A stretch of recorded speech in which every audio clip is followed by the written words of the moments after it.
오늘 본문은 짧습니다. 한 절입니다. 한번 같이 읽어볼까요? 다시 시작. 즐거워하는 자들과 함께 즐거워하고 우는 자들과 함께 울라. 우는 자들과 함께 울라. 여기에 무슨 주석이 필요하고 설교가 더 이상 필요하겠습니까?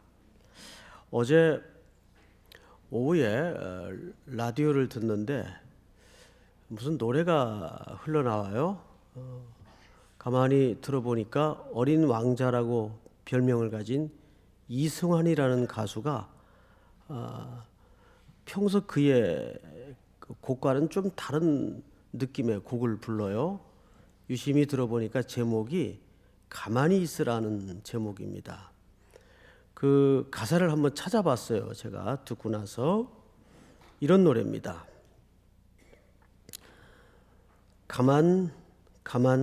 가만히 거기 있으라. 가만히 거기 있으라. 잊혀질 수 없으니 그리움도 어렵다. 마음에도 못 잊고 하늘에도 못 있다. 가만히 거기 있으라.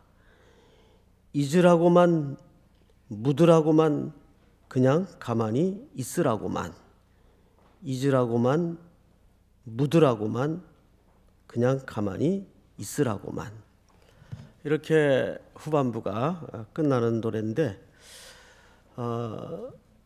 세월호 5주년을 맞으면서 이분이 직접 만든 노래라 그래요. 벌써 5년이 되었습니다. 이 땅에는 많은 이제 슬픈 일들도 있고 사건도 매일매일 일어나고 반복되죠.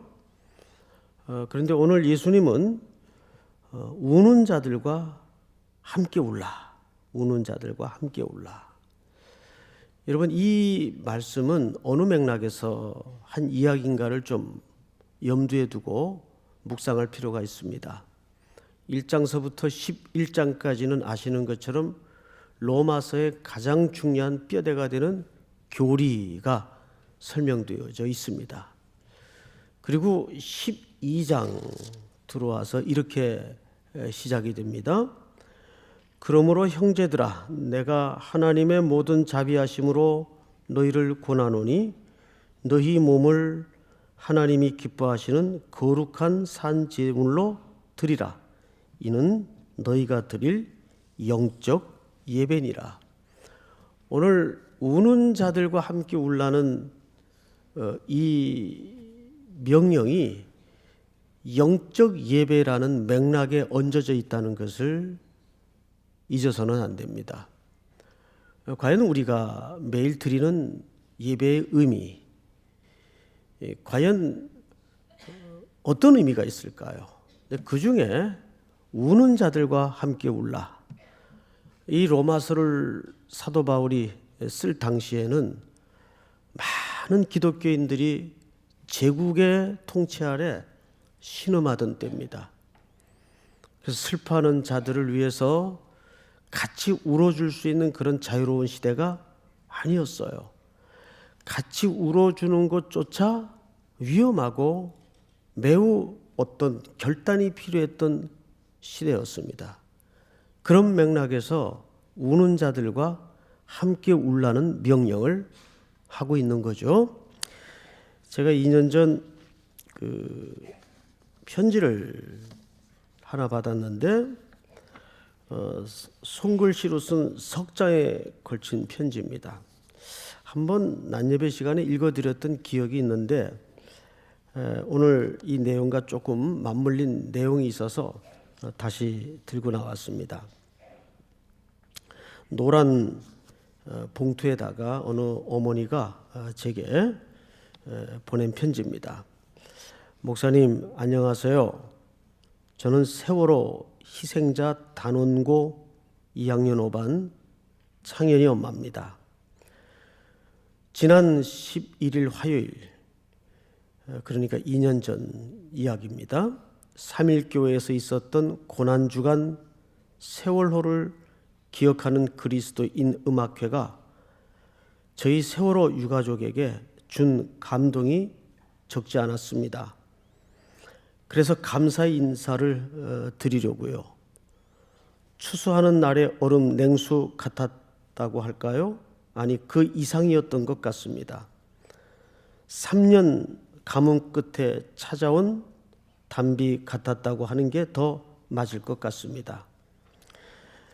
작은 교회들 중심으로 유가족들을 초청한 간담회는 꾸준히 있어 왔는데, 이렇게 큰 교회에서 공개적으로 많은 분들의 협조하에 이루어진 음악회는 처음이라 감동이 매우 컸던 것 같습니다.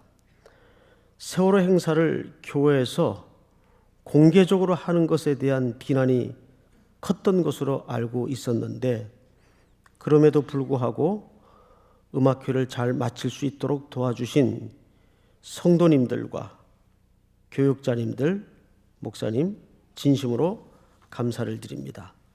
하고 싶은 이야기는 지금부터입니다. 그날 음악회가 있던 날이죠. 3.1교회에서 느꼈던 감동은 따스함이었습니다. 저희 유가족들이 따스함을 느끼기까지 얼마나 세밀하게 챙겼을지 짐작이 갑니다. 이런 따스함들이 사회 전반에 전해져서 좀 더 온기가 도는 기독교였으면 좋겠다는 생각이 들기도 하고요. 중략하겠습니다.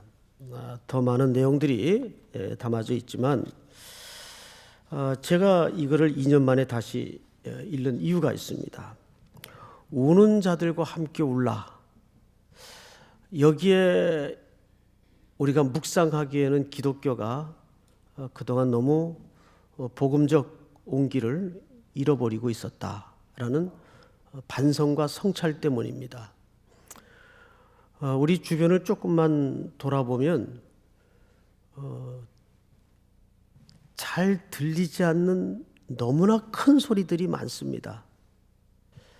그런데 여러분 이거 아십니까? 진짜 큰 소리는 잘 안 들려요.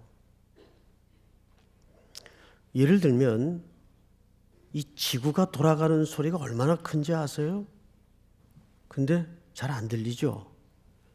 또 겨우 내내 땅에 죽어있던 모든 생물이 숨구멍을 튀고 모든 생명을 피워내는 소리가 얼마나 어마어마한 소리인지 압니까? 근데 못 듣죠. 그래서 누군가 그렇게 물었다지요. 봄이 오는 소리가 들립니까? 그렇게 큰 소리들은 우리 귀에 잘 안 들어옵니다. 근데 그런 것만큼 이 땅에 수많은 비명이 있는데 잘 못 듣죠. 오래전에 차인표 씨가 무슨 프로에 나와서 했던 이야기인데 그 방송을 제가 직접 봤어요. 사회자가 이렇게 물었습니다. 당신은 그 많은 재산을 또 그 오랜 시간 그 많은 헌신을 일관되게 꾸준히 연약하고 어려운 이웃들을 위해서 늘 함께 하는데 그래야만 했던 동기가 있습니까? 라고 질문을 했습니다.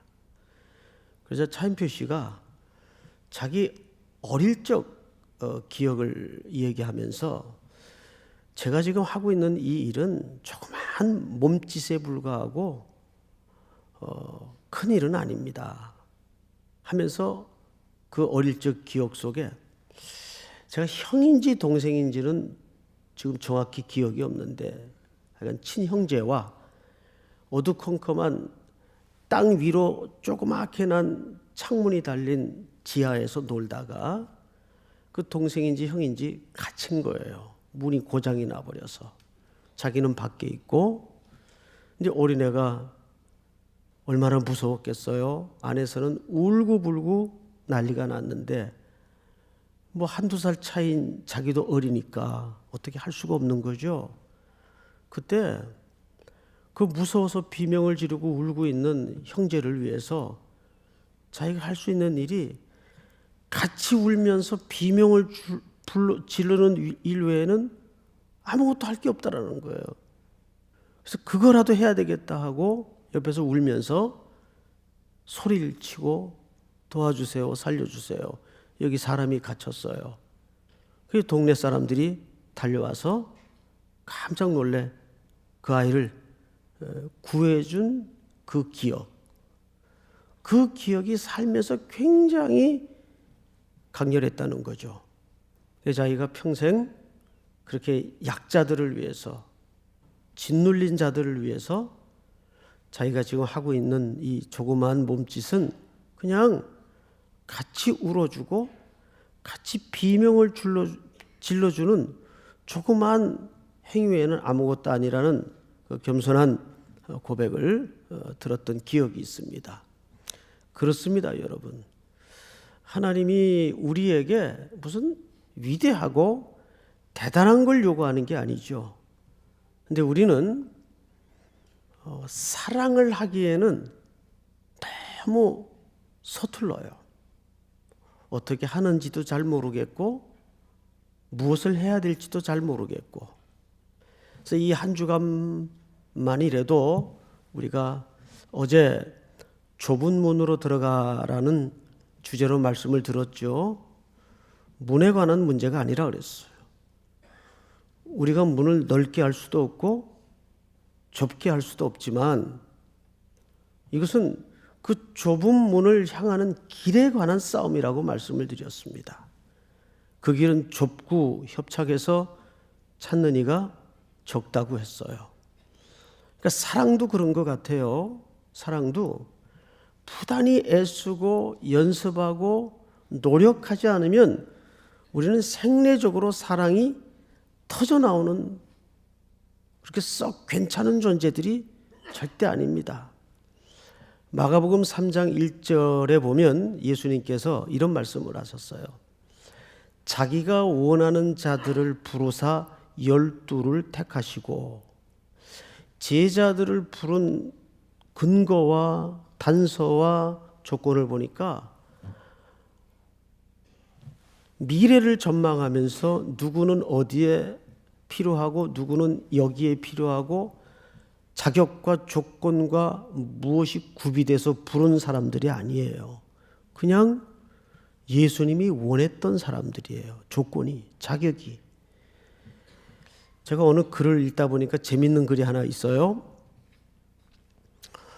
어느 회사에서 큰 프로젝트를 하기 위해서 신입사원을 응모한다는 광고를 냈습니다. 그런데 거기에 예수님의 12제자들이 전부 지원을 한 거예요.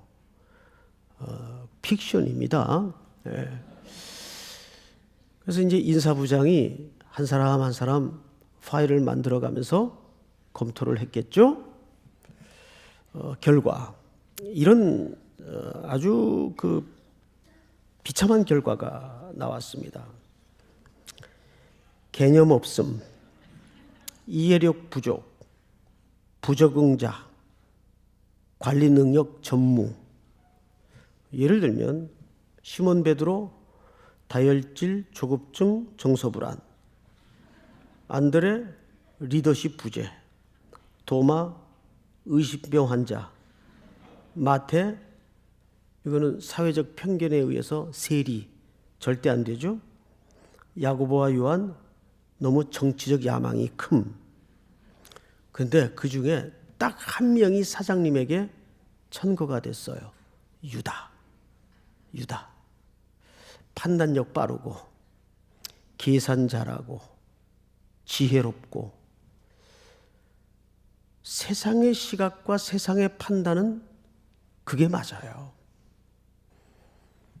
예수님이 원해서 부른 제자들을 가만히 보면 잡동사니 같은 인생들이에요. 뭐 하나 변변하고 온전한 사람들이 없어요.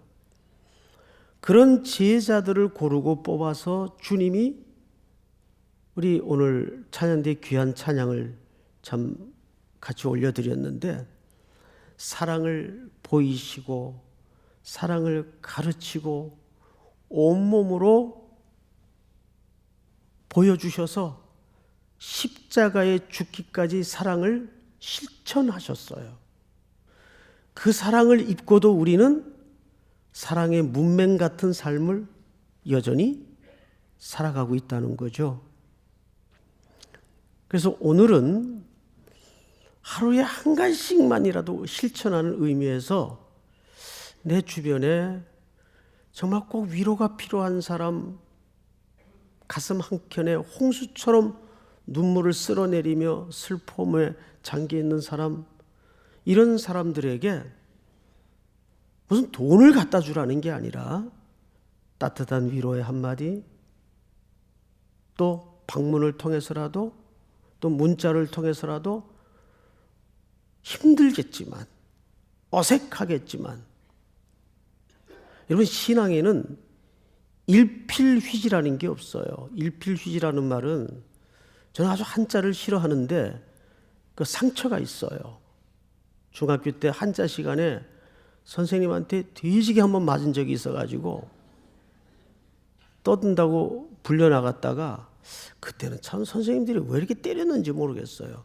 그것도 선생님한테 맞은 게 아니고 싸운 친구하고 서로 마주보고 따귀를 때리라는 벌을 받았어요. 울면서 친구의 따귀를 때리고 저도 맞고, 그 기억 때문에 저는 아주 한자에 대한 좀 상처가 있어요. 한자를 잘 몰라요. 예. 근데 그 선생님한테 배운 내용 중에 일필휘지라는 말을 배웠어요. 이제 이렇게 그 종이에다가 한자를 먹으로 쓰지 않습니까? 그러면 그 한지에다가 한자를 쓰면 한자는 이렇게 한 번에 써야 됩니다. 썼는데 잘못 썼다고 거기다가 더 쓰고 그러면 거꾸로 햇빛에 비치면 다 그게 나타나요. 그걸 그쪽 세계 전문가들은 부정행위라 그럽니다. 한자에서는 일필휘지만이 통해요. 그런데 그림 그리는 사람들은 반대죠. 붓칠에다가 또 붓칠을 하고, 그래서 그림이 완성이 돼요. 우리네 사랑은 마치 그런 것 같습니다. 안 되면 또 하세요. 완성될 때까지. 믿습니까? 제가 좋아하는 시 한 편 읽고 오늘 말씀을 좀 마치겠는데요. 제가 윤희상 씨라는 시인을 참 좋아합니다. 아마 이렇게 좀 이름이 생소한 분일 거예요. 이분이 쓴 시 한 편 때문에 제가 이분을 참 좋아하는데, 그 시 제목이 뭐냐면 소를 웃긴 꽃. 제목이 웃기죠? 예, 소를 웃긴 꽃. 이분 아마 고향이 나주였던 것 같아요. 이렇게 시작이 됩니다. 나주 들판에 정말 소가 웃더라니까 꽃이 소를 웃긴 것이지. 풀을 뜯는 소 발밑에서 마침 꽃이 핀 거야. 소는 간지러웠던 것이지 그것만이 아니라 피는 꽃이 소를 살짝 들어올린 거야. 야, 어떻게 이런 시가 나오는지 모르겠어요. 피는 꽃이 소를 들었대요. 그래서 소가 꽃 위에 잠깐 뜬 셈이지. 하마터면 소가 중심을 잃고 쓰러질 뻔한 것이지. 참 시가 좋죠? 근데 여러분, 이 시가 뭘 얘기할까요? 그 뒤에 이렇게 후평을 보니까 소는 아무래도 꽃을 너무 사랑한 모양이다. 피는 꽃이 소를 들어올렸다니 꽃 또한 소를 사랑한 모양이다. 사랑의 순환고리는 들어올리고 들어올려줘도 내 탓 없는 것 같다. 소를 들어올린 꽃도 꽃 위에 잠깐 뜬 소도 참 부럽다. 소를 들어올린 것은 땅 가까이 핀 이런 꽃들일 것이다. 사랑의 순환고리죠. 그 소 발밑에 차풀 같은 풀과 꽃들이 소를 들어 올렸다는 거예요. 그것은 피차 이런 미물들도 서로 어울려져 함께 하면서 그 소 발밑에 꽃을 피워내고 피워낸 꽃이 이 따뜻한 작가의 눈에는 소가 뜬 것처럼 생각이 든 거예요. 소를 들어 올린 것처럼. 우리가 조그만 대단한 것이 아니라 이렇게 소 발밑에 핀 꽃들처럼 조그만 몸짓을 통해서라도 위대한 사랑의 순환고리를 만들 수가 있는 거예요. 오늘 기독교가 그 생명력을 잃어버렸다는 것이 참 안타깝습니다. 오늘 하루 여러분들이 이 땅에 꽃들이 되어서 하나님의 위대한 사랑을 피워내고 증거하고 드러내는 사랑의 순환고리를 만들어가는 아름다운 하루가 되기를 축복합니다. 우리 이 시간 다 같이 한번 기도하겠습니다. 두 가지 제목을 좀 나누면 좋겠어요. 특별히 아직 9명의 미수습자, 그 가족들은 꿈이 유가족이 되는 게 꿈이에요. 그들뿐만 아니라 차디찬 바닷속에 수백 명의 생태 같은 자녀를 가슴에 묻어버린 이 슬픔을 당한 유가족들을 다시 한번 품고 기도하고, 또 내 주변에 내가 돌아봐야 될 정말 우리의 따스한 별거 아닌 것 같은 손길을 기다리고 있는 그들에게 결단하고 다가가 이 사랑의 순환고리를 만들어내는 순종이 있도록 도와주시옵소서. 우리 이 시간 다 같이 한번 고난주간을 맞으면서 그 삶의 순종이 있기를, 영으로 드리는 예배가 오늘 하루에도 계속 이어지기를 간절히 기도하면서 일어나시길 바랍니다. 다 같이 소리내서 통성으로 기도하겠습니다. 사랑하시는 아버지 하나님 감사합니다.